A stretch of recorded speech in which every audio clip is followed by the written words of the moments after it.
What up, OGs? Welcome back to another episode of the OG Sessions podcast. Hayden, how you feeling, brother? I am wonderful. It has been a minute since me and you have done an intro before an episode.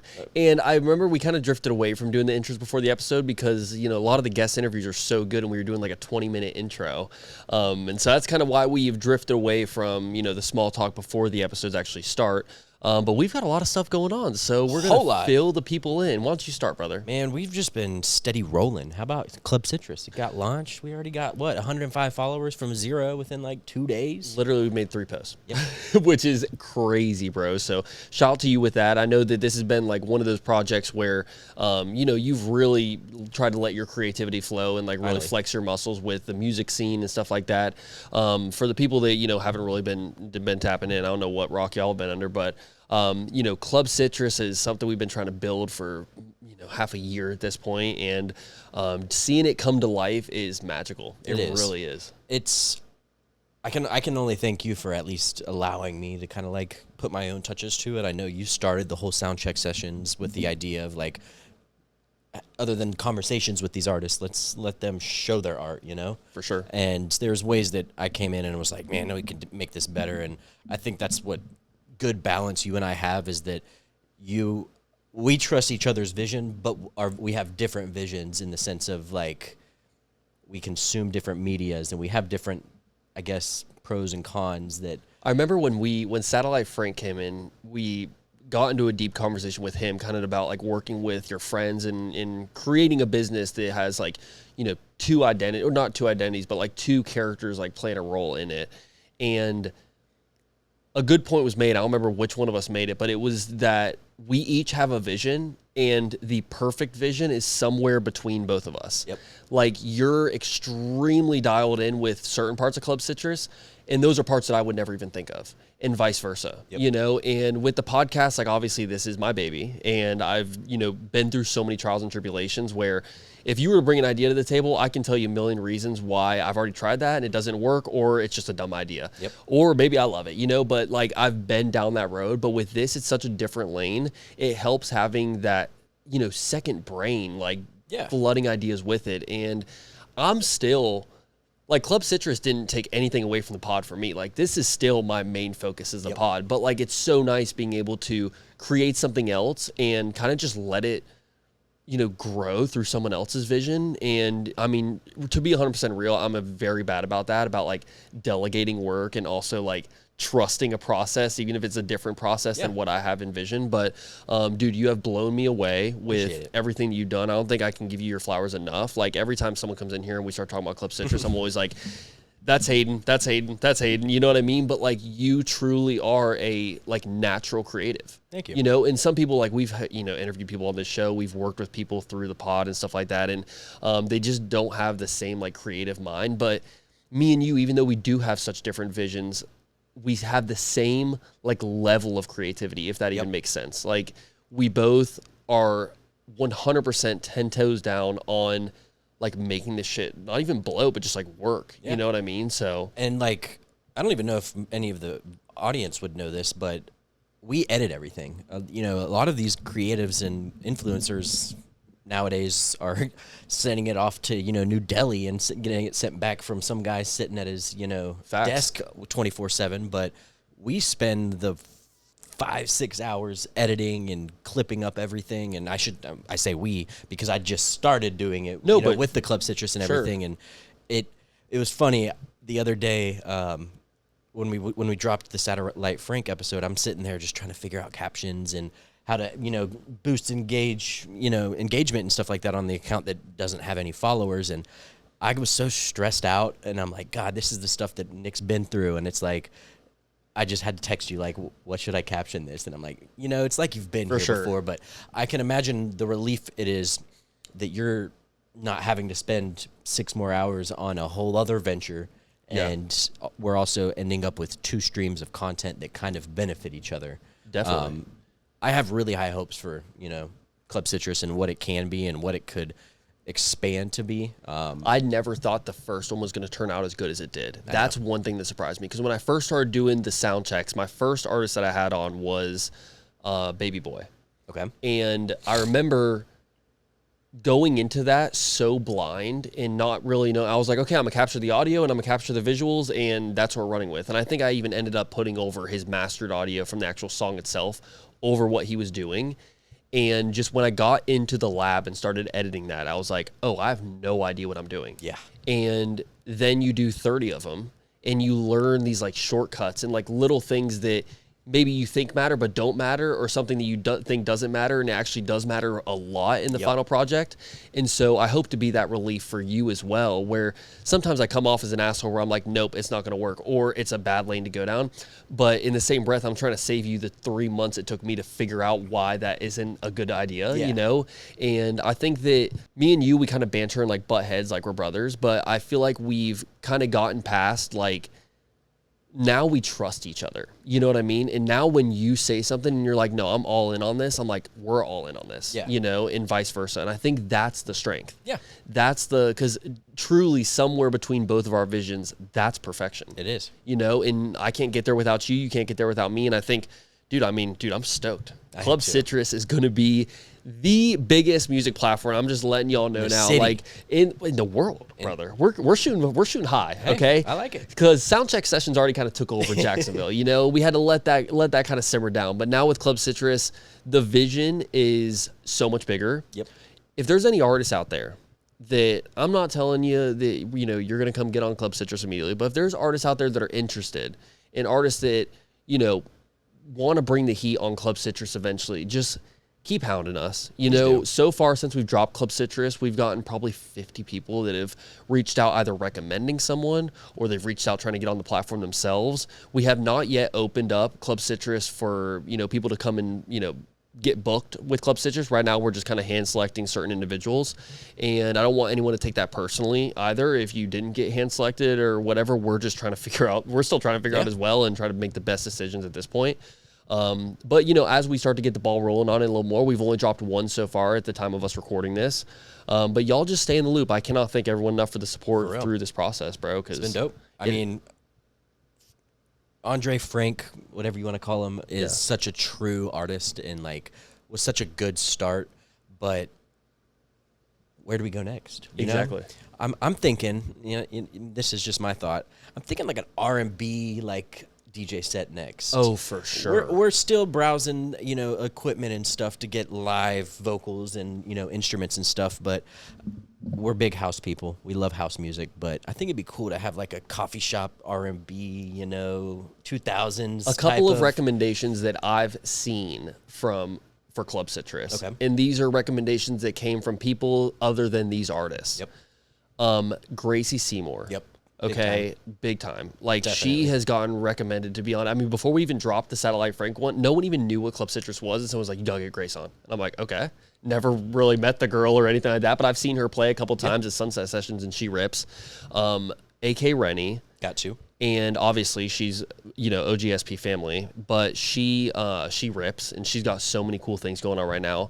Also surprising, you know, not super surprising because this is a big artist, but a Sky High emo night set. That'd be dope. That would be dope. And it's something where he throws the emo night events and they do so well as it is, where this is something that would be great to eventually expand on down the road. It just came to fruition, but I mean, how could we not do like a Halloween themed like set? That would We're be approaching sick. October. We are orange and black. We also have to do our Halloween episode, because that was one thing we forgot to do last year. And where we dress up and record a podcast and have the guests dress up as well. It's such a funny concept, and it's so difficult to pick the correct guest for it, because some guests aren't down to do that. And y'all's Mermaid, or was it Mermaid Man and Particle Boy? That was one of my favorites. Yep, with Botter. And then we did, Jeremy Ryan came through, and we were dressed as Mario, Luigi and Mario. That's right. And so what could we do? There's plenty of different ones out there. I think it'd be really funny to do a Star Wars themed one, but maybe we could wait till like May the 4th or something, Dude, like, we could literally just both be wearing, like, Stormtrooper outfits, you know? You do have a lightsaber. I do have a lightsaber, My exactly. name is Hayden. Yeah, true. Okay, I'm Anakin. Anakin. Okay, I'm Anakin. I call it. Before we jump into this episode, shout out to Niko for coming through. For real. Obviously, I'm such a big fan of his, and just, like, I literally, like, everything that he does just turns to gold somehow. And everything that he's done with our team is so impressive. So shout out to him. I know that the fans obviously enjoyed the conversation that we had with him last time he was on, about a little over a year ago. But hell of a dude. Always love picking his brain. So y'all stay tuned. We're going to jump into that interview very soon. Yeah. I also want to touch on one thing really quick. I don't want to get political with anybody or anything, but shout out to James Fishback. He did not win the Republican primary or whatever, but he did run an exceptional campaign, bro. And I will say, like, after we had Fishback on the pod, like, I've spoken with him a couple times since then, and I've seen him out at events and things like that. And he is just such a good dude and such a smart guy. It was truly a pleasure having him on the pod to begin with. But then you see, like, the impact that he was able to make with just, like, young people, and just, like, get people excited about voting. And whether you voted for him or not, it doesn't, like, none of that even matters or whatever. But Fishback brought a lot of really interesting issues to the surface that I never even thought about, bro. Yep. Like the flock cameras and AI data centers and, overseas money and things like that, where I just have never thought about it. It wasn't like I was literally green to it. I'm not like a huge political guy or anything. Yeah. And after interviewing him, it's made me want to get, just like more involved. It made me excited about voting this year and things like that. And so at the very least, Fishback didn't win, but he did spark a ton of just, like, I think a ton of good things for politics, man. It goes to show the importance of not necessarily picking a crowd, but Fishback definitely saw his strength in that Gen Z area. Mm-hmm. I'm the last person to get political, but I also think that demographic are the ones that aren't voting. Yes. And I'll be honest, I did not think he was gonna even be anywhere in that top 3. Oh, really? I'll be honest. Like, and I'm not the most political people and stuff, and just, like, from hearing from other people that do know politics and stuff like that, like, but then the momentum started soon after we had him on.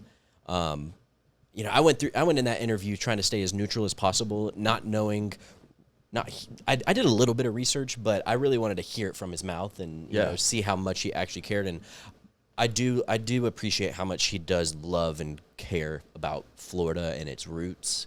But I mean, it's funny because where was the Donald signs? I saw Fishback signs everywhere. Okay, yeah, that was one thing that very much surprised me, because when we interviewed him, I was kind of on the same boat that you were at. I was like, how much of a chance does this guy really have? I knew that he was a big, like, name in politics or whatever, but I didn't know where he was going to land in the end of this at all, And I mean, I remember when we interviewed him, he wasn't even on the ballot, no one, I don't know if anyone was or whatever how that looks like or anything. He had to make his way on the ballot. For sure. And for a guy that, is just trying his best, and he's a true Floridian, and he truly just cares about Florida, you can't knock him for some of those things, man. Yeah. And I will be the first one to say I did not agree with Fishback on everything that he said, and I know you weren't either. I know most people aren't. He's controversial in certain ways, but then he's also, not so controversial in other ways where you feel like everyone should just kind of feel this way. But in the same breath,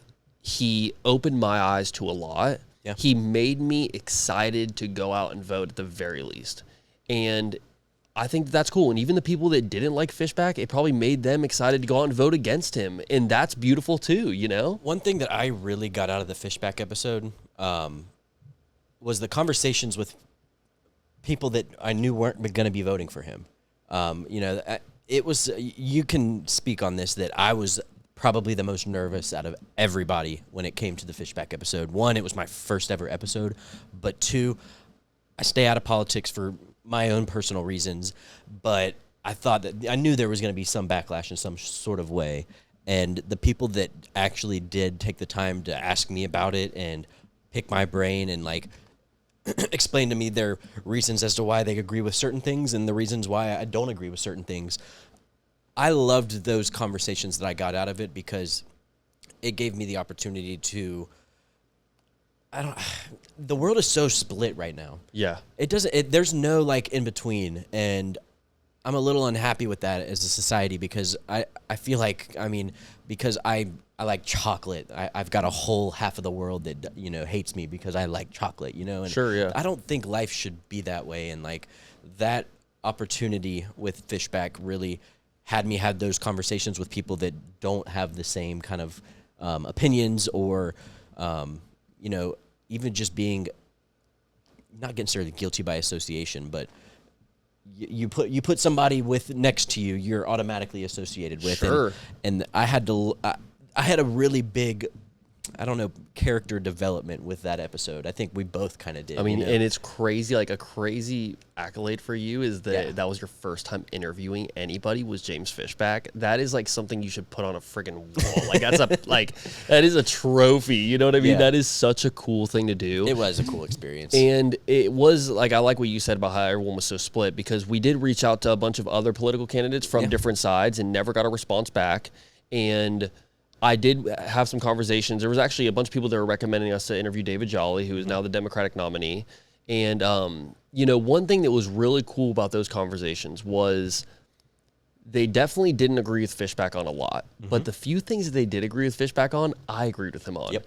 And it was able, like us being able to find a middle ground between two parties. Yep. That was like, I don't know, man. I mean, shout out to Fishback because he didn't win, but he did spark a ton of like healthy conversation. He won Nick's heart. Yeah, he definitely did. I will say Fishback was really good about not being so red. For sure. Like he kind of stayed somewhere there in the middle, and he had a couple opinions that the other side would have supported. Yep. And he did a really good job of kind of balancing those and not being too far right or, too far left. It also just goes to show you, man, like how hard it is to run a political campaign. At like 30 years old, like that's the one thing. Dude, watching this guy like he hit 50 different stops like 3 days before the race, and it's all across Florida. And like I actually went to the one in Jack's Beach that he was at. And, yeah, I saw that. Dude, watching him like pull up on time and give a full speech. He actually hopped on, I forget, I want to say it's like Sean Hannity or something, but it was someone different. It's a guy that's on Fox News or whatever, and he has his own show, and Fishback did a live interview with him while we're all standing there, and watching this guy just be so locked in. Like, he sat there and he gave us a full speech and was talking about all these different things, but also interacting with us, and he's like, who has questions? And everyone was like, we got questions, and he answered them all so clearly, and then he immediately turns around and faces the camera and does this whole interview, and it's like, there is truly an art to being able to do that, and it takes a special type of person. Like, I don't know if me and you could ever run for like political office or anything. I mean, we got to sit here for like 2 hours just to kind of like settle down and just like have a normal human conversation. And here he is. What would we? Should we? I'm trying to think. Like, could we ever run for? You know what? We should run for Jack's Beach mayor. Okay. Something small, like something easy that like we could go in and So like get our easy. fun. It's a small Easy area though. fucking does it, I'm just I saying, like, easy isn't like, we could go from one to the other and kind of do some like rallies and do stuff. it, yeah. You could be my lieutenant mayor. Is that a thing? Yeah, you're my lieutenant mayor, yeah. and I'll be the mayor. Usher Fenwick, baby. And 2027. Usher Fenwick 2027. Here's the thing: we have to have some. No, it's got to be Fenwick Usher. So I got to go for mayor because it'd be FU. FU. Come on, that's actually man. good. Yep. That is actually good. FU 2027.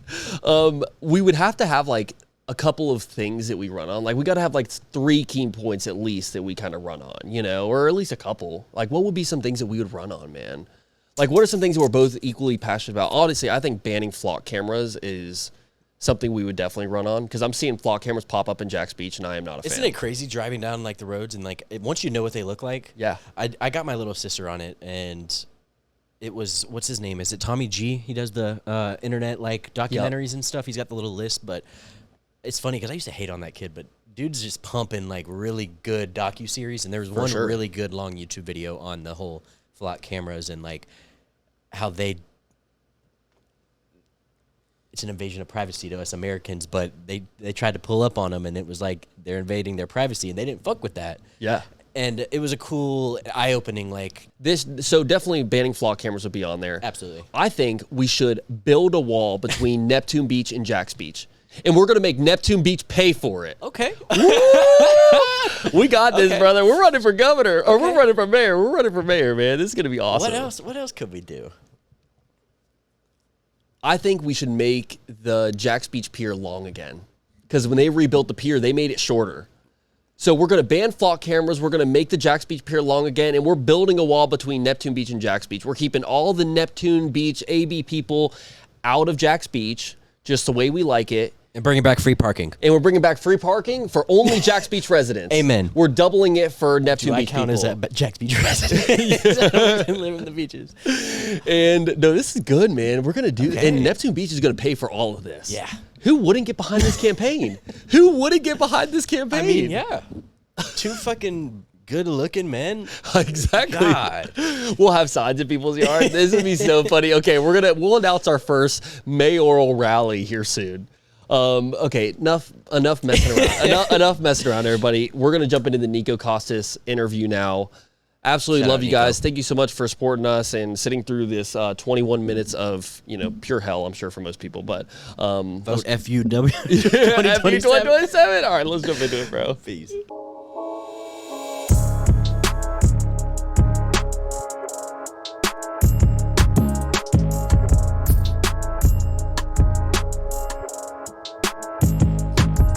Niko Costas, how you doing, brother? Fantastic. Pleasure having you back on the pod, man. Fan favorite guest back in the building, man. Oh, what an honor. Always a pleasure having you on the pod, man, seriously, because I know the audience definitely enjoys conversations like this with entrepreneurs like yourself. What was the thing you just won, the award you just won? What was it? It was the #1 Ultimate CEOs, right? Yeah, Ultimate right. CEO is one we just heard about. So an honor for here in Jacksonville. It was kind of wild. I feel that bit of imposter syndrome being next to some of the CEO of FIS and Ascension Health. You're like, how am I even in the same category as that? That's so cool. But it does just play a huge role and like just shows, that everything's working, everything's growing at a good pace. And then the whole team, our team itself won fastest growing company of 2025 or whatever it was. Yeah. For Jacksonville Business Journal, we were number 19 of the Fast 50 that they award. So we just actually got together as a team last week to accept that. But 19th fastest growing company here in Jacksonville. And then we made, I don't know if it's public yet, but we made the Inc. 5000 again for our second year. So we're in the top, I think we're at 1,800 fastest growing private company in all of America as well. Wow. Congrats. Yeah, congrats, man. That is super huge. It's cool. It's wild. It keeps us busy, and I don't sleep a lot. But Yeah, for sure. I Worth mean, it. definitely worth it, man. And all the cool things you guys are doing with FinFest. I guess it's a good time for us to announce as well that the OGSP boys will be back at FinFest this year. Niko cannot thank you enough for the opportunity, bro. Seriously. Last year was a hoot and a holler. It was really...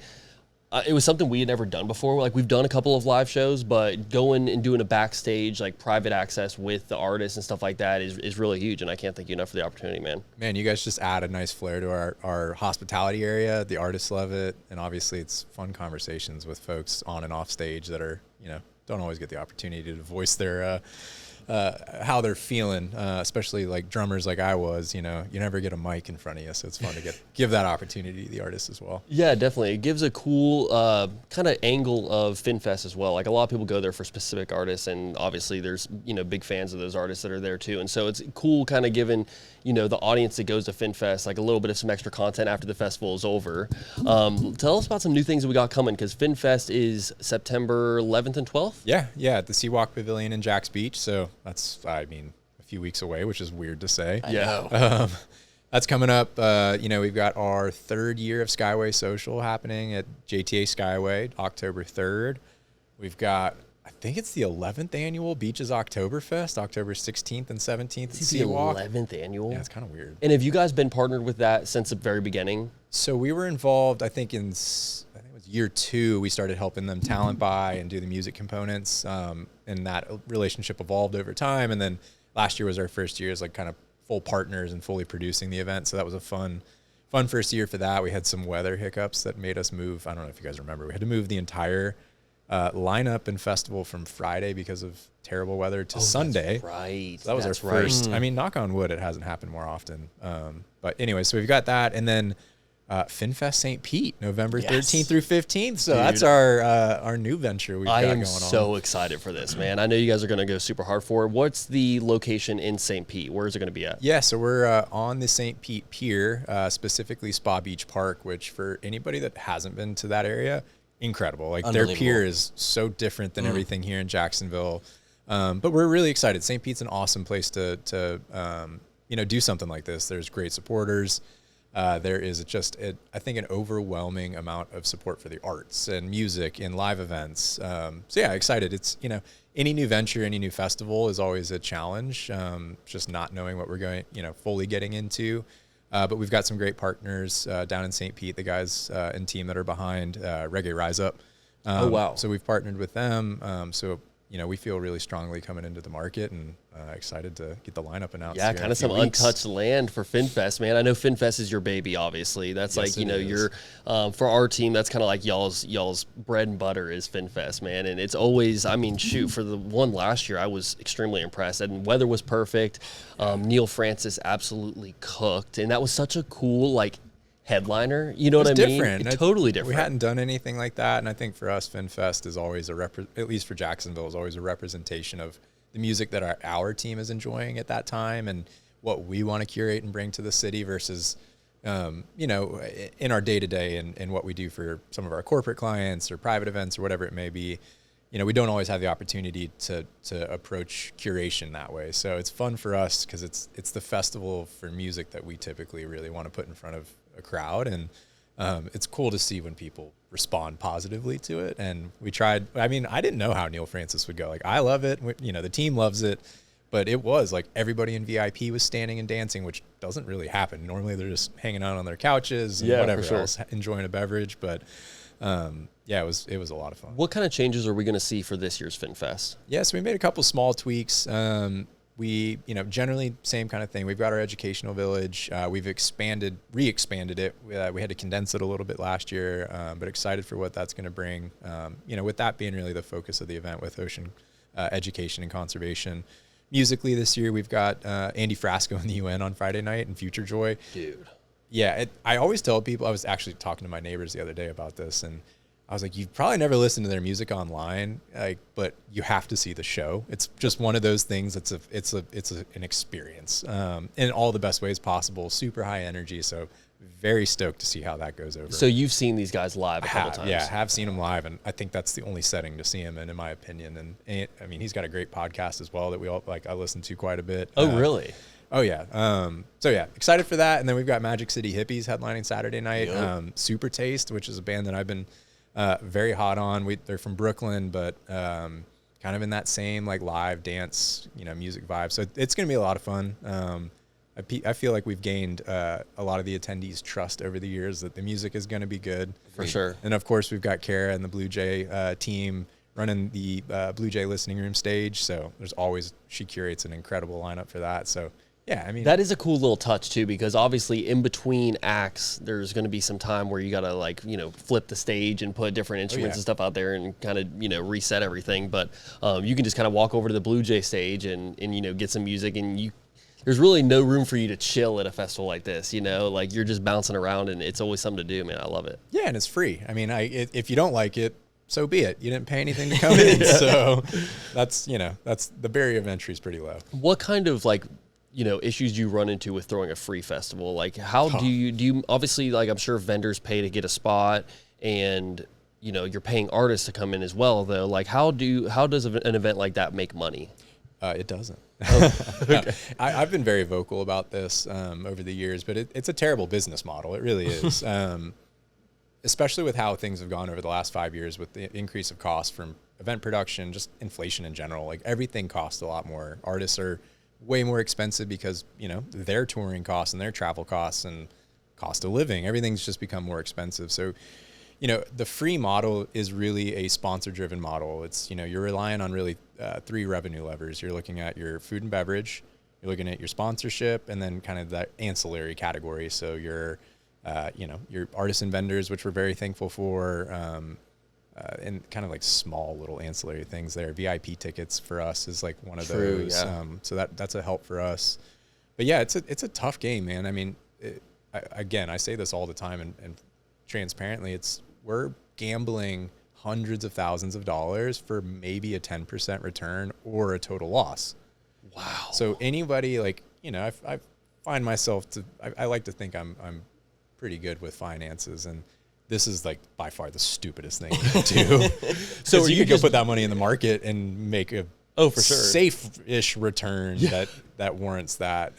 Like we took a total loss this year. Spring Fling we had 60-mile-an-hour gusts and winds, and unfortunately for us, like we had to make the call with the city to cancel the event because of that, safety of everybody involved. But that comes at a huge financial burden for us as the promoter. So sure. What we're trying to push for, and really what Spring Fling was representing, was a ticketed model that becomes more sustainable, because everyone then asserts value to what we are doing, what the music is bringing, all the things that they're paying to get in and to experience. So it's not like you're getting rich off of it, but at least it helps mitigate some of that risk, especially like if it were to drizzle at FinFest. We've seen it in years past. People clear out because they didn't pay. For sure, yeah.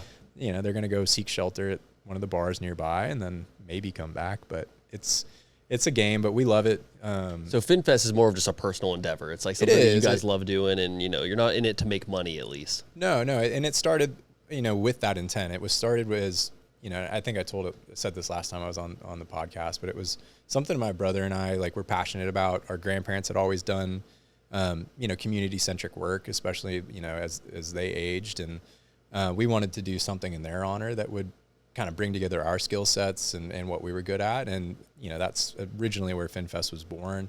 You always hope to make a little bit of money for your efforts, but at this point it's something, again, and for me, it's like, I want to do something really cool for the community, show them what's possible. We get the opportunity as a company and just personally to get out and see so much just interesting and cool activities, events all over the world. And, not everybody has that opportunity. So for me to be able to capture, and our team to be able to capture those moments that we experience in other parts of the country, other parts of the world, and try to bring that back home and give that to our community is, a huge driver for why we love to do festivals at this point. You have to love it. For sure. To really want to, it's not easy. And you guys had squirrels racing on wakeboards or whatever at the last event. That was such a cool little feature, I don't know. Twiggy, the famous water skiing squirrel. And dude, Twiggy's amazing. He water skis better than most humans. Oh, he water skis better than me. That's for sure. Definitely. It was cool. That was a fun one. Yeah. I think we always joke he was bigger than any artist we could book. The crowds for him were just towering. I was like, dang, we should have put a stadium around him, because people were fired up. Well, I think I saw y'all post a picture recently with it, and I was trying to zoom into the photo to figure out how it is real and how it actually happens, and he does it's not that. AI. Yeah, exactly. It's not AI. It's an actual RC squirrel. Yeah, Progressive, I think, sponsors him. The owner handler is in the water, and someone's driving a remote control boat outside of the pool. I mean, you can't make this up. It was you would think nowadays it was AI, but yeah, no, it was real. It happened. That's awesome, man. And what are some of the things, obviously, we spoke on Spring Fling, and that was kind of not a disaster, but it didn't go as definitely as a challenge. Yeah.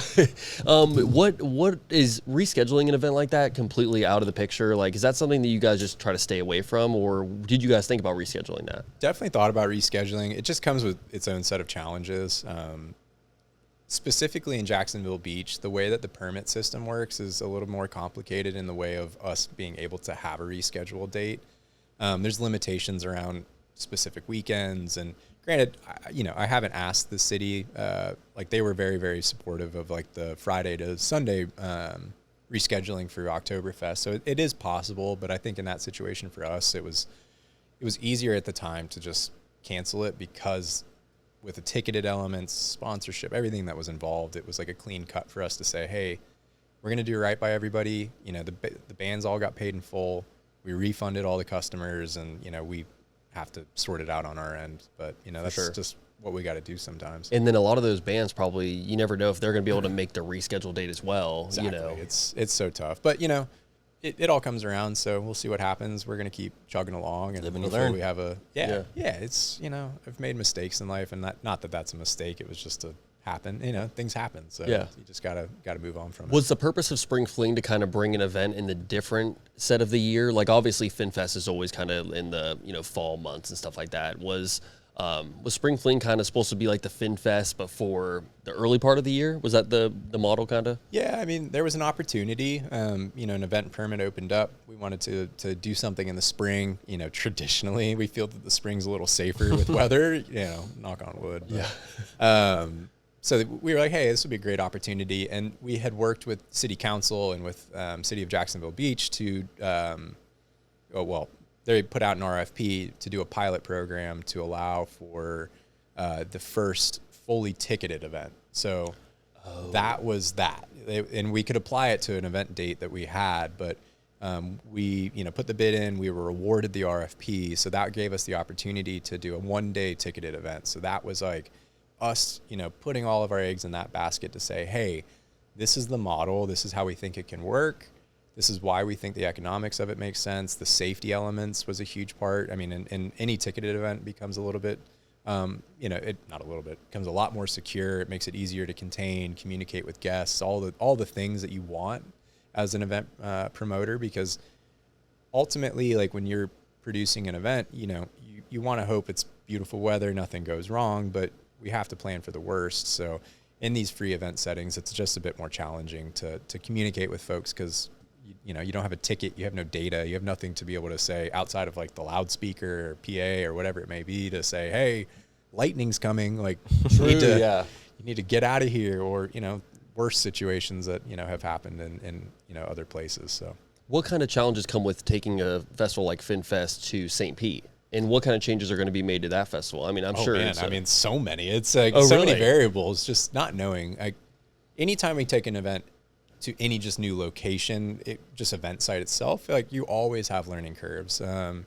Just not knowing if there's rain the week of, like how does water pool in the earth? Like it just like anything and everything. So it's like how people move through a site, how access is for the artists and getting their trucks to the stage. There's so many little variables, but like that's our job. Like that's what we do day in and day out for the public festivals that we put on for our corporate partners and our clients on that side, is that we're just professional problem solvers. And like, I love that part of what we do. But I think we mitigate a lot of that kind of unknown by having a partner like Live Night Events and the team that has produced probably dozens of events in that space. So we've got a great partner in them, and our calls with them, like we can bounce those ideas. If there's a worry that we have, they've got a solution most of the time, and if not, they're helping think about it. So it helps to have good partners that have that experience. Was St. Pete the only spot that you guys had looked at to move the festival to, or did you have a couple of different venues you were kind of checking out? Yeah, St. Pete, also Fort Lauderdale. We ultimately decided not to pull the trigger on Fort Lauderdale because of a big project that we ended up getting over this past summer that just ate up so much bandwidth that we were like, crap, there's no way we can launch 2 new festivals. Yeah, for sure. So, and especially knowing that like we didn't have the same kind of level of partnership in Fort Lauderdale in the way of we do in St. Pete, and just knowing St. Pete, like over the years of like having in my former life playing shows there, and then just having friends and attending Reggae Rise, like just being a bit more frequent in my life down in St. Pete and the team too. We felt very confident going into that market. How much bigger is this venue compared to Seawalk Pavilion? So I think technically in the paid portion of the event that we're doing down there, our ticketed capacity is 6,500. Oh, so there's tickets for this? Yeah. So St. Pete is a ticketed model. So actually that's a great thing I didn't say. Well, but shout out to you, because that's kind of the goal, I guess, right? Because I mean, FinFest, that's one of the issues with why it's kind of more of a personal project as opposed to like an actual, smart business model, like kind of what you were saying. But yeah, you throw some tickets behind it. I guess this is going to be awesome. Yeah. And we can book a much more robust lineup too. Yep. And we can invest into the infrastructure a bit more. So, again, it's a multi-year investment for this to really make financial sense. But I think we have the right footing now to be able to be successful with the event and with the brand itself. But yeah, I mean, the lineup is going to be like the headliners that we have in Jacksonville would be like a bit further up on the lineup than where we'll be for St. Pete. It allows us to bring in like some very notable names that are, selling out places like the St. Augustine Amphitheater, or, for sure, bigger venues like that. So we're super excited. it's gonna be awesome. Yeah, dude, I'm stoked for I that. am too. I'm like I can't thank you enough for that was like our first like thing that we did outside of just the studio here, and it lit a fire under both of us where we kind of okay, we can make something. You got to come to St. Pete now too. Dude, we would love to do that. See, that would be awesome. It's the better beach. I mean, I love Jack's Beach and all, but like that is like You the think it's a better ideal beach? Like if Really? it's a ocean preservation like inspired thing like that, Clearwater beach areas is prime. You got to see this pier. No, definitely. It is definitely But like it is prime cool to your point. Like the where we're positioned in Spa Beach Park, there is an actual beach in the venue. Oh, really? See, I've And never been to this it's location into before. the bay, but it's really cool. I think for the conservation elements for all of our educational partners, there's a way more, there's a much more like tangible element to it. Okay. I mean, don't get me wrong, we're right next to the ocean in Jacksonville Beach. I love that venue. It is unique in that.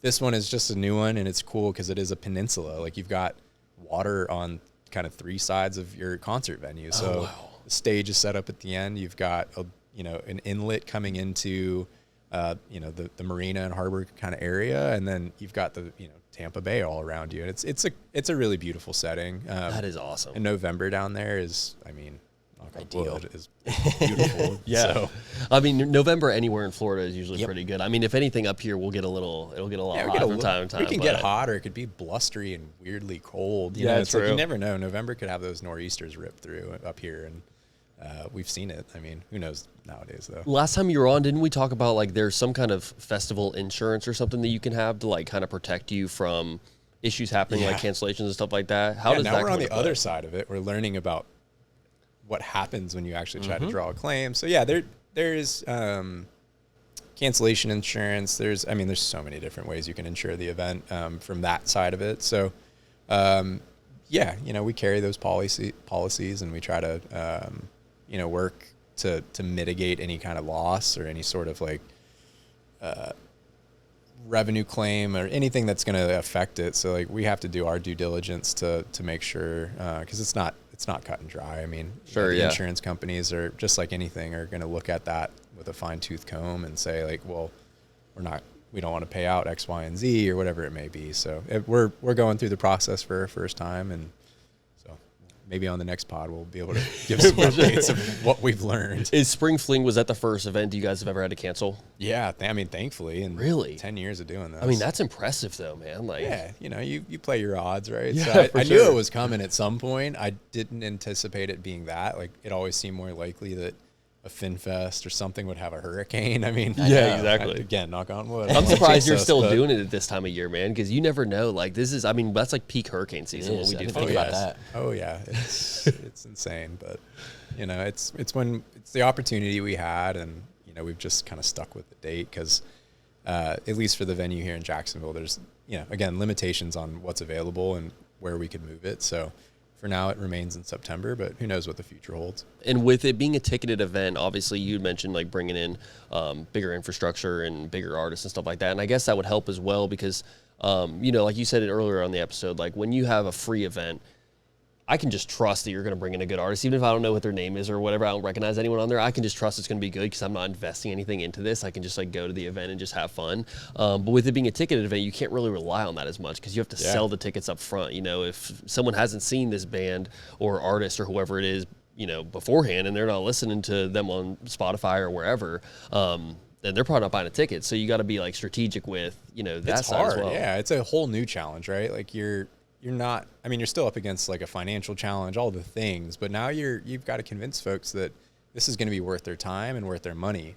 Most importantly, so it's making sure that whatever it is that's attracting them there, likely the lineup at that point, warrants them wanting to spend $40, $50, however much that ticket ends up costing, and not only that, but once they're in the gates, like you got to make sure the experience is favorable and enjoyable, because you got to make sure that they come back hopefully next year, right? Or Sure. they tell their friends about it for the next day. And generally, we just want people to have a good time. Like we're in this business to put smiles on faces, and ultimately we feel disappointed in our work if we're not doing that. At least in mass, you're always going to have some folks that are going to complain. But Is FinFest Tampa or St. Pete, is that going to be a 2-day festival as well? So what we're doing is it's kind of a hybrid format. So there's Spa Beach Park, and then there's the family park that's on the St. Pete Pier itself.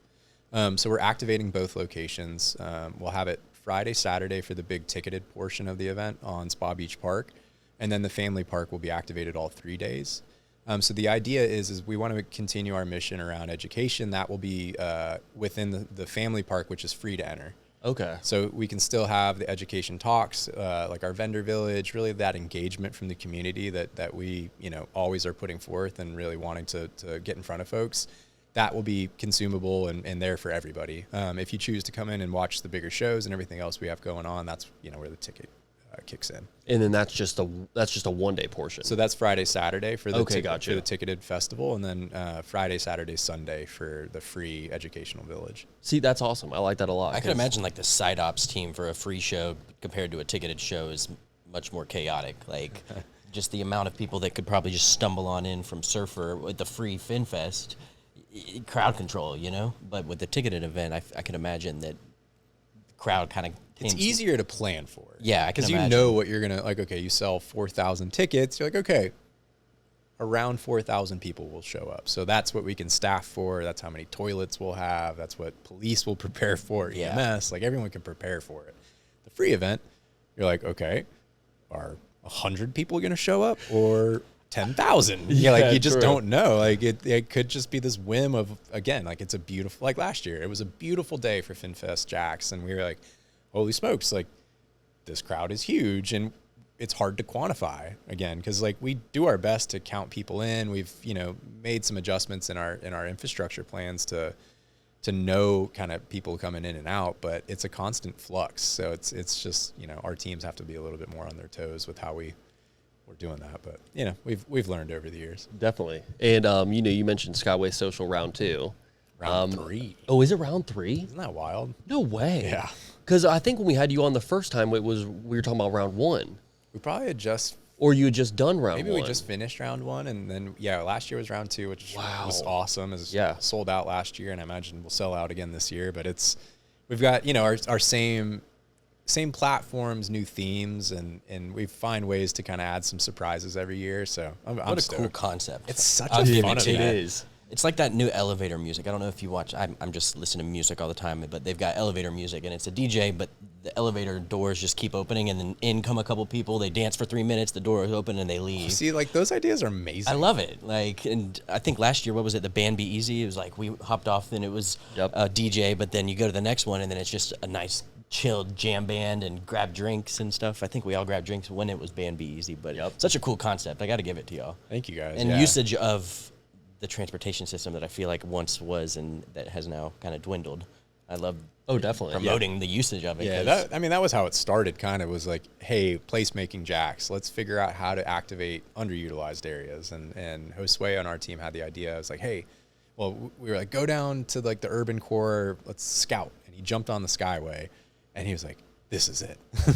I don't need to go any further. This is what we need to use. It's funny because the platforms aren't huge. Like when you're you're bouncing around, like it's kind of hard to like squeeze into different areas, but then you'll go to a different location and there's plenty of room. Like some of them, it's like you kind of have to find that balance of like, okay, if there's 1,000 people at this one platform, then you obviously need to hop on the train and go check out the next one. And like, I mean, there were so many bands last year where like, there's like, I mean, not that there wasn't anyone there, but like you could get front row with like some of these bands, and it was crazy how quickly it would change. Yep. Because it's kind of that like, I don't know, when you're 21 and you're bar hopping and it's that crowd, you follow the people, or you're like, the herd effect, I always called it. And I think maybe that's a term people use, but just like, you saw everybody going to this set and you're like, okay, we're getting on the train. Like what's happening over there that I'm missing out on? And so this year, I'm excited. We've got kind of a subway theme. So we're taking one of the platforms will very much be like a New York subway, a little more like hip hop, a little bit more like, just think about what you would see in a subway. I don't want to give any more away. Yeah, for sure. Another is going to be more in like the Carnival. So like think like Brazilian Carnival, like it's going to be a little bit more of that Latin flair and all the things that will come with that.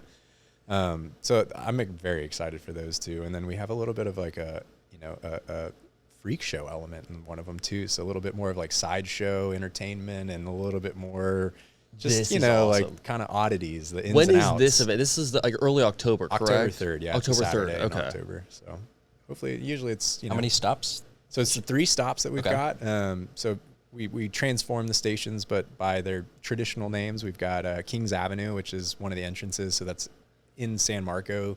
That's where the big parking garage is. Everyone can park for free and then walk over, and then that's kind of where your experience starts. Or you can buy a ticket to enter downtown at Central Avenue Station, which is kind of across from the Bank of America building downtown. And then the big middle platform's only accessible by the train.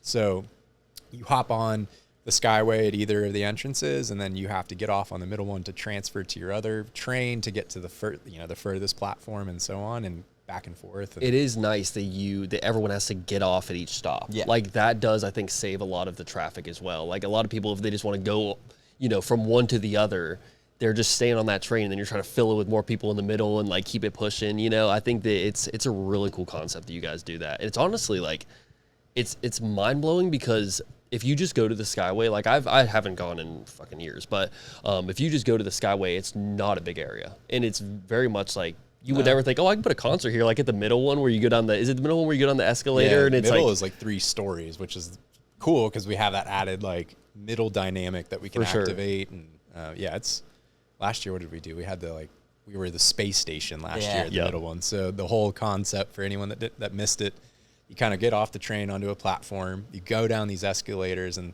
that was when we were like, okay, you're entering the space station. So we had the live band, we had Be Easy and Super Taste had played that one.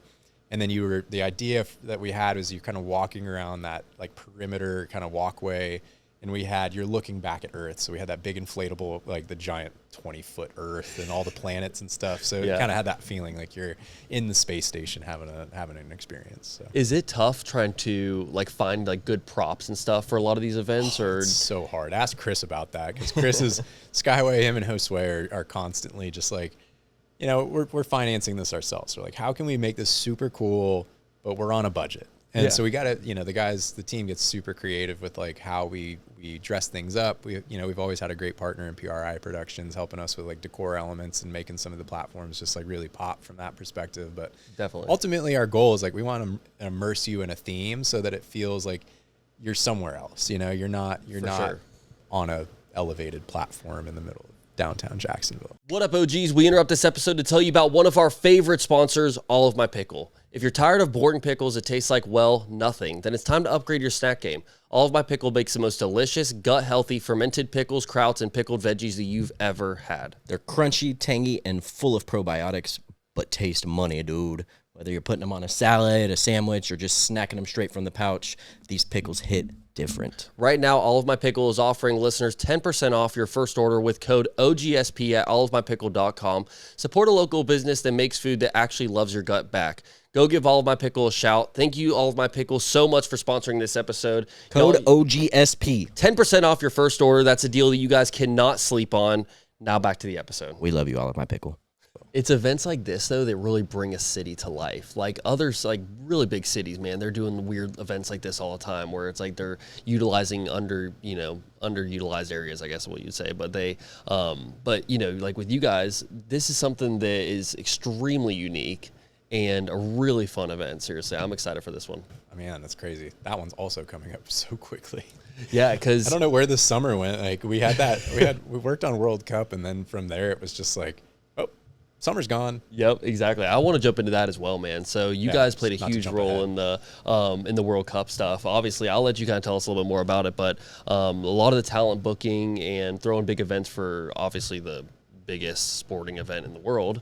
Jump into that. How did this all get started? Yeah. So first off, it was a dream. I went to school for event management at UCF, and one of the classes that I had was on major global events, which are Olympics and World Cup. And at that point I was like, whoa, I've always loved soccer. I've been a fan of it, played it my whole life. And to then understand the event operation side of, at least at a very, very basic level during that class, I was like, man, that's something I would love to work on. And then fast forward to end of last year, we know World Cup's coming. We didn't have anything in the hopper. And, long story short, we were in a conversation with another agency, and they're like, hey, we might have this opportunity. You know, we bid on the opportunity. We were supposed to hear back, you know, early January, and nothing came. And we just kind of we're like, oh, okay, cool. We were in the conversation. Like, what an honor. Like, didn't work out. So be it. And then mid-February, I get a call or an email. And it's like, hey, you guys won. The project's, you know, been awarded. And we're like, holy crap. Okay, now what?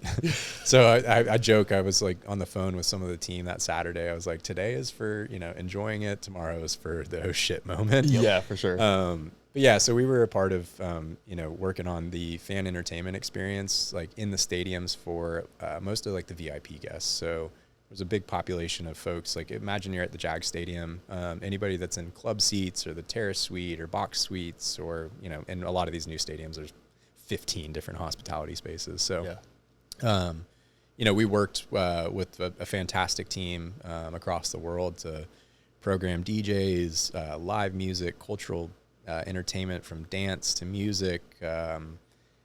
Did a lot of FIFA Legend appearances in like the pitch side lounges. So I worked with a lot of like my childhood star, like in the soccer world. So that was really quite an experience.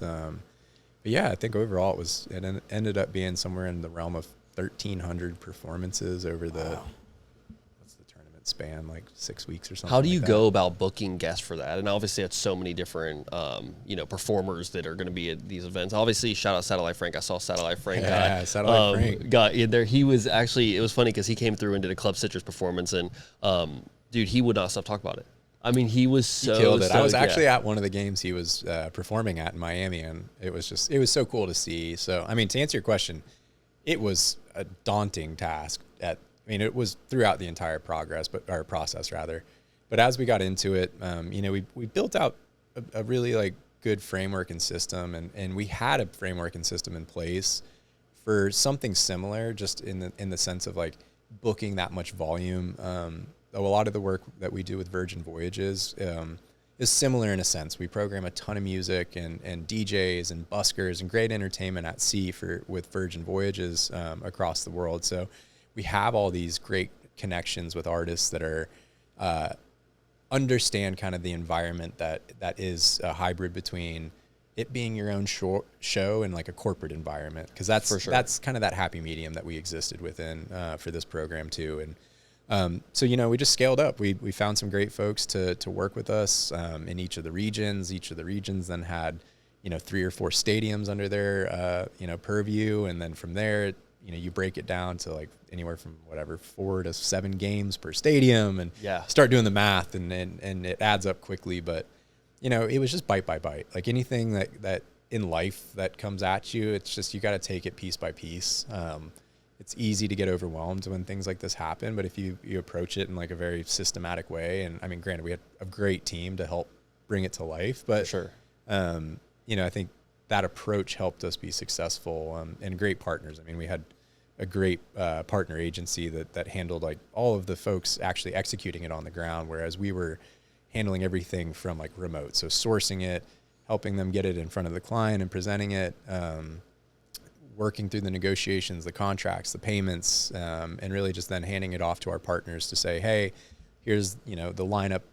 This is way simplified, but saying, hey, here's the lineup. This is who's shown up for the day, the contacts. You know, they work with those folks then on the artists on the ground, execute the show, and then kind of comes back to us to reconcile and wrap up. So it was cool. You know, we kept using the phrase like we're building the plane while we're flying it. But we didn't crash. Yeah, so, exactly. You know, that was the important part. It's really impressive, man. An event like that. What does a bidding process look like for something like that? And there was so much work around World Cup, just because of the nature of how much attention it gets, how many people. Like, it is truly like a global phenomenon in my mind. Like, it was so cool to see. I had a lunch today, and it was just like, we were talking about, or I was noting the fact that it gives me hope for the world, because you see how people can come together on a global scale and just have fun. Like, I mean, you know, there's always a problem person or here or there, but it was cool to just have everybody unite around a sport like that, and really see how cultures interact with the US and like the things, you know, I mean, you see it all over TikTok and everywhere else. Oh, definitely. Of like the people trying barbecue and like just like those cool elements, but getting to see some of that in person too, and like it's real was enlightening. But to your question of the bidding process, it comes with a lot of quick turnarounds typically. Like they, a company in any situation, not just World Cup, will typically create a brief of like what they are trying to execute. What is it that their mission is, kind of providing a framework, a budget, some parameters around, what you need to bid on. And then we, from time to time, get invited to participate in those bids. And then you've got anywhere from, sometimes we've had 2 days to a month to usually put these things together. You put together, a presentation, it could be like operational framework, examples of the work, examples of past work, and then you typically will go and present. Convince them why you are the best option for this project, and hopefully that paired with your budget and whatever else that kind of plays into their decision making goes into consideration. They go, and we've lost plenty, and sometimes we win, but it's just that's a good one to win though. Shoot, that beef is a good one to win, I'd say. Of the game. And obviously, you guys, I feel like I know so many of the RTEAM team, I guess is how you'd say that, but it doesn't feel like you guys have enough people to do something that large. Obviously, I'm sure you don't have a person representing our team at every single event. Well, we didn't. That was the whole thing.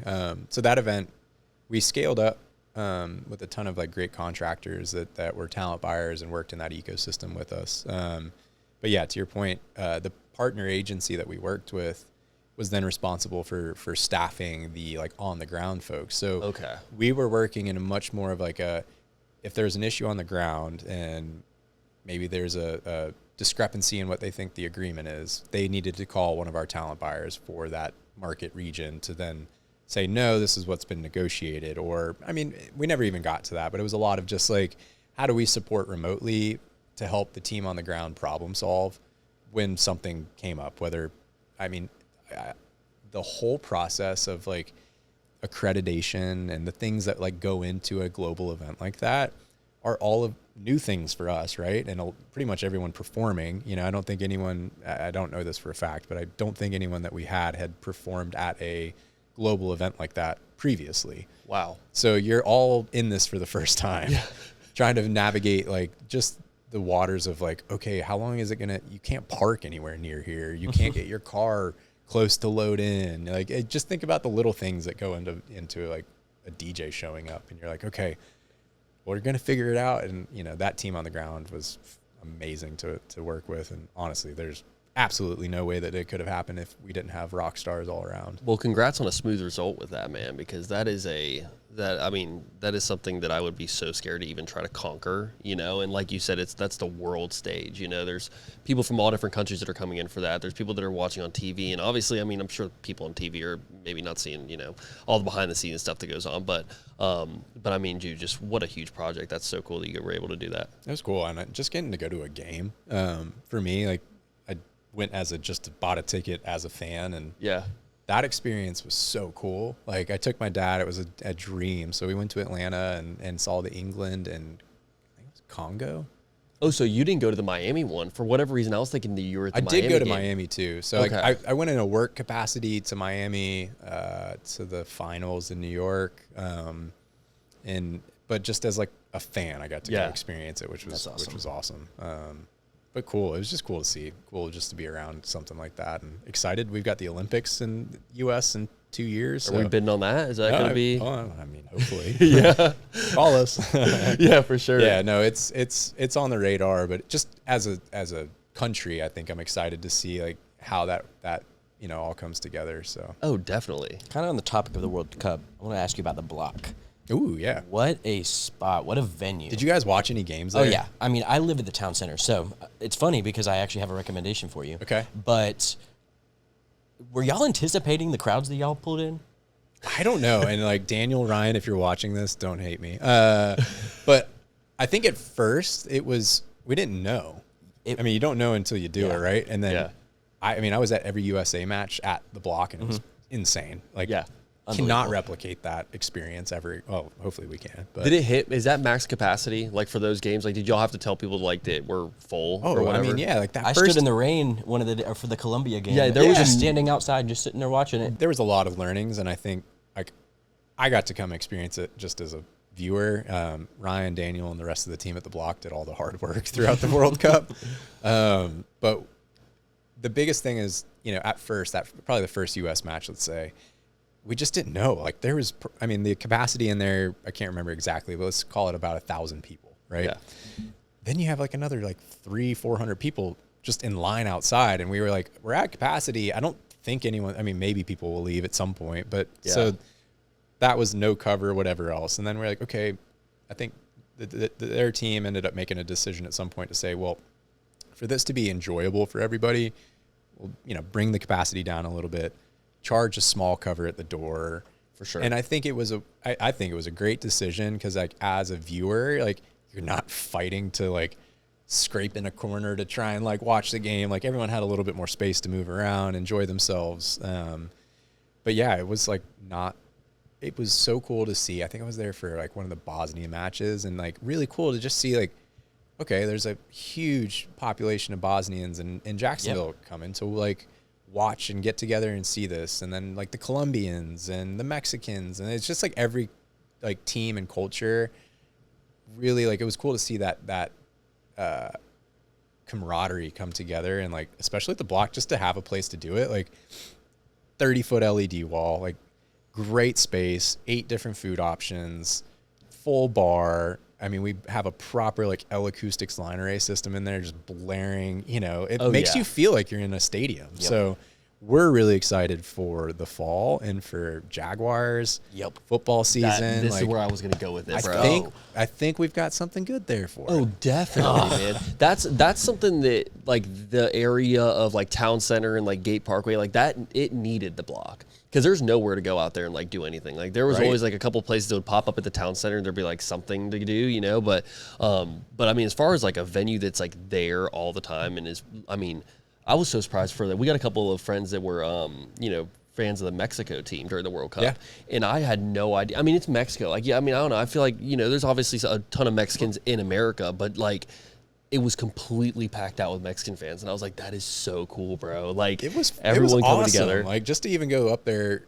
I think it was when did US play Bosnia? Yep. Yeah. That match where you're like, oh my God, there's like a split. Like it was just it was so cool, and just how much fun everybody had up there together. And I can't wait for football season. I think we're already seeing that demand. We were like, oh, Jags preseason, who wants to watch that? Like. And people show up in droves. You're like, sweet, okay, like we're happy to gather. The intent behind the space itself as like a third space was that like it's a place for community to gather. I think Daniel's like vision was always like giving people that opportunity to come together, and World Cup was just one of the first elements of allowing that to happen and helping facilitate that. I think. Again, football season, and then obviously like the live music components that we're involved in will start to ramp up pretty heavy, I think, over the next 6 to 12 months. For sure. We wanted to understand like how does this place operate? What like there's so much nuance with it. We didn't want to rush just packing shows in there. I remember touring it with Daniel before, like when there was still dirt on the ground. Like they had the structure up and everything, but like you're kind of looking around and you're like, gosh, this would be a super cool place to bring in like a huge DJ or like a really big artist. But then after seeing World Cup, I was like, okay, wait, maybe not too big of an artist. You know what I mean? Like that place packs out. We've got the Floozies just got announced for November, so that's kind of like our first. Oh wow! Not our first show, but like some of the ticketed shows that'll start to come through. In that early to mid-November. Do they have to get permitting for that? Sorry to cut you off, but do they have to get like permitting for stuff like that, like you guys have to do with FinFest? No, because it is a permanent business, permanent structure. Okay, gotcha. So thankfully, there's not a need for that. If we were to like, I think extend the premise and like shut down the parking lot to a degree to activate out there, or try to do like we want to bring back wolf stock, I think, at some point. For sure. Maybe next year. But like if we were to do a bigger thing, there's certain parameters. Then who would have thought that parking lot wouldn't be big enough? Man? God, it's like it's not a huge parking lot, but in the same sense, like I mean, we'll go up there for a cool culture event at 9:00 in the morning, and packed. you can't park anywhere. Well, And hear it here first. So everybody remember Acosta building down the street. We have leased parking spots. Oh. So we try to promote it online and do everything we can to communicate that out. But there is official parking there. The Community First Bank next door, not during their business hours, parking, working on another parking lot solution around the corner as well. Nice. And then valet will start as well, I think this fall. So valet will be so nice for us. So like, gosh, it's working, it's happening. I mean, it's a great problem to have. Like, luckily, I mean, we go up there. You know how much flack people were giving. I mean, it was hard. You never know. Like, the demand was overwhelming. The tow trucks were just sitting there. It was, that was awesome. I know. But it's actually funny because that kind of brings up my point. Are y'all still doing the like ride sharing? If you were to show like your Uber, I think you get a free beer. Is it right? Oh, I don't know. That used to, I think that was. Right. I remember I they need were to doing phone that. a friend. Ask Daniel or Ryan. I think it what's was going on there. Daniel's video that I saw, but he said like if you were able to show like your That's Uber right. receipt or something like that, you get like a free beer. I do remember this. I pulled the trick because I actually I ride my little scooters, my little e-bikes up There you there, go. which is what I was like. I don't know. Correct me if I'm wrong. I don't know if there's very many bike racks over there. And I don't know, honestly. I haven't looked because it's a little far from my house to bike, but it's a good point. Yeah. I mean, because I was parking across the street at the hotel, and they came and told me you can't park your bike there, and I was like, well, I just want to park my scooter somewhere. But I actually showed one of the bartenders that I won't snitch on her because I want her to keep her job. She gave me a free drink because I had showed her my showed her the below the scooter. Instead of my Uber receipt. I was like, this was my Uber. And same intent though. Like you were For sure. not. I always Uber up there because I'm like or park at the Acosta building if we've got a DD and it's like, I mean it's a 2-minute walk. It's a quick. You're fine. Little scoot. So, but yeah, it's been fun, man. I'm excited. It's been. I could see that place at night, man, just like rocking. If you get a good artist in there and like do a proper like just show like they would do at any of the other venues, but you could probably bring in a pretty big name for a venue like that, know.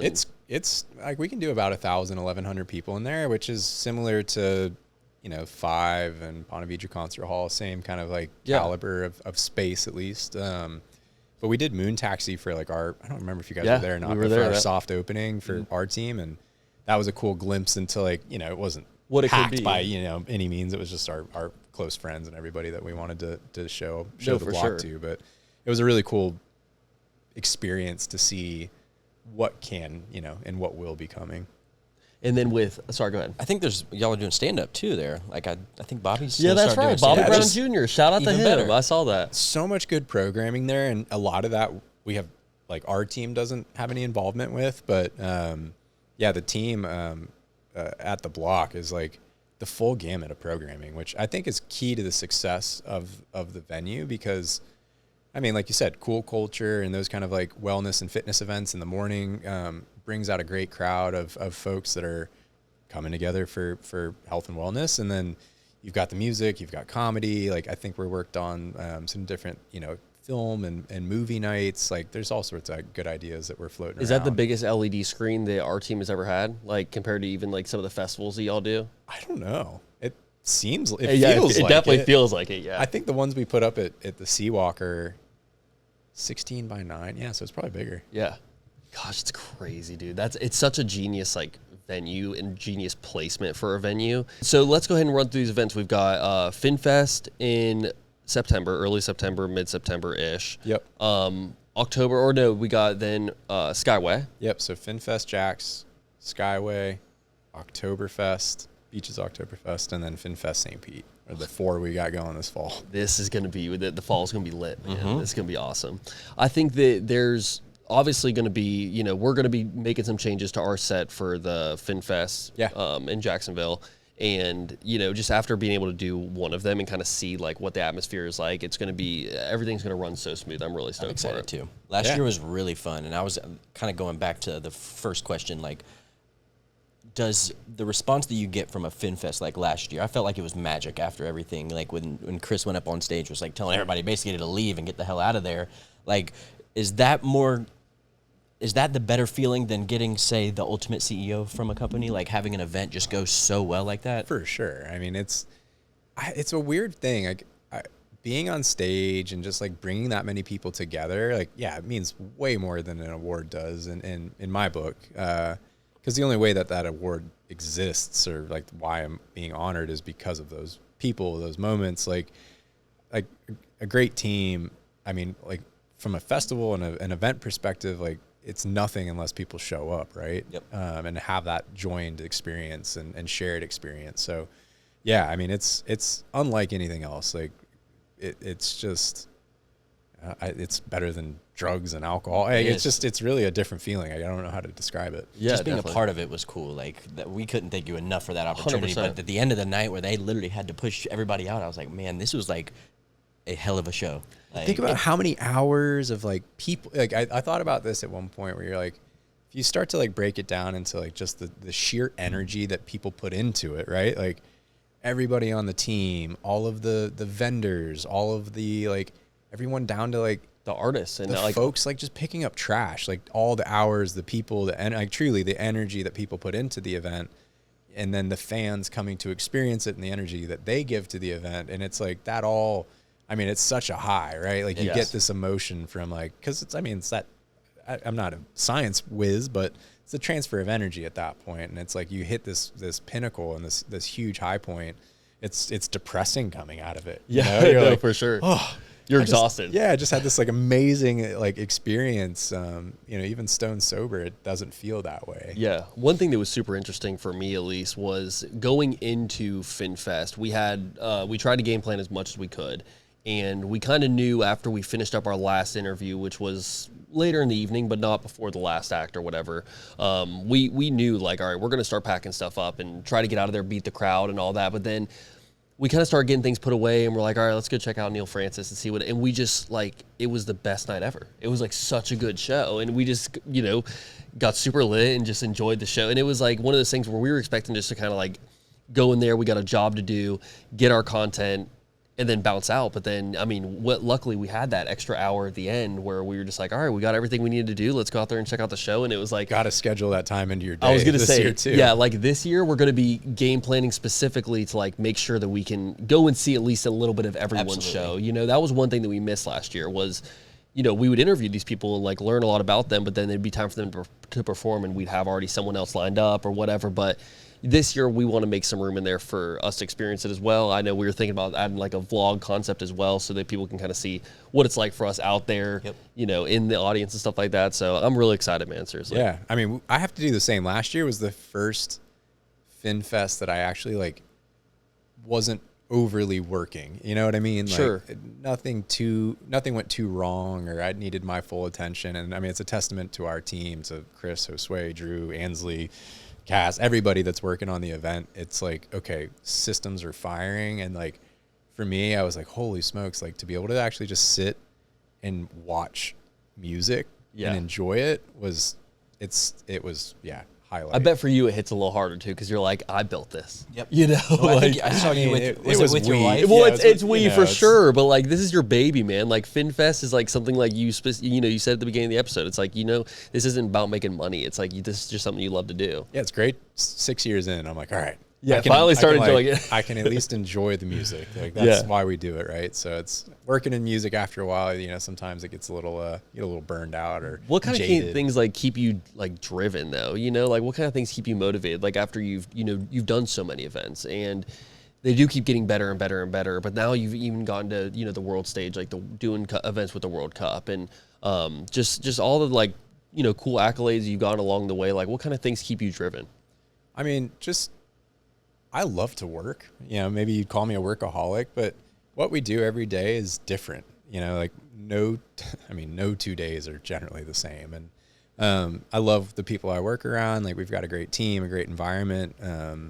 So I think like the combination of the people and the product, like what we produce is exciting. Like, yeah, it's work. It's hard work and work long hours a lot of days, but it's all worthwhile. So I think for now, like the excitement of what's next and like the next kind of rung on the ladder that we can continue to climb and prove ourselves. I mean, we're a company that works in entertainment and events. We're based in Jacksonville. Like that, those things usually don't go in the same sentence at a level that's being recognized nationally and internationally. So I continue to push, myself to achieve, that goal of, it doesn't matter where you're from, or you don't have to exist in this like specific society of like, go live here or do this. Like, yes, we're swimming upstream quite a bit, and like there's challenges that come with that, but to be able to do that and continue to perform at a high level is like, I just like to be great at things, and I want to be great at what we do and lead a great team and continue to produce great events. Yeah, it is really impressive, man, because it's true. It does like elevate the city in a way, like with you guys being like the top dogs of throwing these big events in Jacksonville, like it's only going to make the city go up as well. And then down the road, it's going to make it easier and easier for you guys to do these bigger events. And I mean, I'm sure, back when we did our first episode, if we'd be mentioning some of this stuff now, we'd be like, no way, dude. I know, it is kind of wild to think. Like I haven't had a ton of time. Like we had some vacation a couple weeks ago, and I started to, wasn't enough time to fully wind down, but you sit and kind of, it was right out of World Cup. My brother got married. We were like a week out, and it was like the moment when like 2 weeks out from that was like, holy shit. Like, what did we just like, like the reality of like, oh my gosh, okay, this all like just happened, and what we accomplished as a team was incredible. So it's still settling in, and it probably will continue to settle in. And, but it's just, we keep the ball moving, and we just keep chugging along on everything we're doing. And, it's no looking back. Definitely, man. Y'all are the blueprint, bro. Seriously. Do you have anything else, Aiden? No.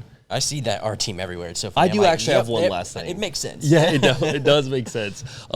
What's on the playlist, man? What's the playlist looking like nowadays? Oh, man. Okay, great question. I always have Jordan Rakai on my playlist. Like, that's probably one of my number one artists. Deep pull. Yeah, definitely. Dan Kai, his little house music side is fire. Ooh, okay. Yeah. You got to send me that. Got a little Alias, yep. Okay, all right. What else have I been listening to? Going back to my roots, and like we did like a internally in our team, we did what album are you listening to? And one that was frequent on my list lately was the Elevators' new album, going back to like kind of more reggae. That's where I come from. So that was a sick one. Shout out Adam. Clayton. I was gonna say, shout out Adam, dude. They do not stop playing the Elevators. They actually went to go see them at Red Rocks. Oh, sick. Which was that looked like a hell of a time. I love their song Sensimilia. I don't know if that's old or not. I think it is. But dude, I've been rocking with that song all week. That's so funny you brought that up. I've literally I don't listen to a ton of Elevators, but this week I've been bumping Sensimilia so hard. Check out Clayton Niall Young, who's lived here. I don't think he's from here, but he's since moved. But incredible. He just put out a new album, I think, last week as well. So. Those are my top three. I would have to, if I had to say for right now. Are you still hitting the drums at all? Anytime? Not a nut. No. I mean, no. Yeah. But we're working on a solve for that hopefully here soon. So with my kids, I'm like we had a little drum kit. Starting to teach them how to get behind the kit and play. That's real awesome. Kit or pads? Oh no, real kit. There we go. Yeah, the pads. My wife hated it. No, she didn't. She was very supportive, but I joke because it was in the middle of like our kitchen, basically. That's what happens when you live in a beach bungalow. But yeah, for sure. But yeah, hopefully soon. I'm trying to work on getting a little music space set up and give them the opportunity to do it, because I think, I mean, I always feel that if you can give someone an opportunity to start to play music, it will change their lives. Always for the better in one way or another, whether they stick with it or not. It's a language, it's a tool, it just gives you a different perspective in things. And so I hope to give that to my kids, and I hope to give that to a lot more people too, as we continue to grow our business and be able to give back to the community. That's like my hope and pillar, is like, reinvest in the arts, because definitely it does wonders for people. Sweet. Well, let's plug these people in, man. Where can they find our team and follow everyone on social, website, everything? RTEAM.net, real-time management on all the social media. And then from there, you can find all of our festivals, everything else we've got going on. Yeah, man, seriously, thank you so much for coming through. Incredible episode. Always love having you on the show, and thanks for sharing so much free game with us, man. Yeah. It's really impressive what you've been doing, seriously. Hey, man, it's just a lot of time and effort. Eventually, you learn something. Definitely. Appreciate you guys. Well, shout out to all the OGs that are watching this episode 165. Until next time, y'all, boys, we are out.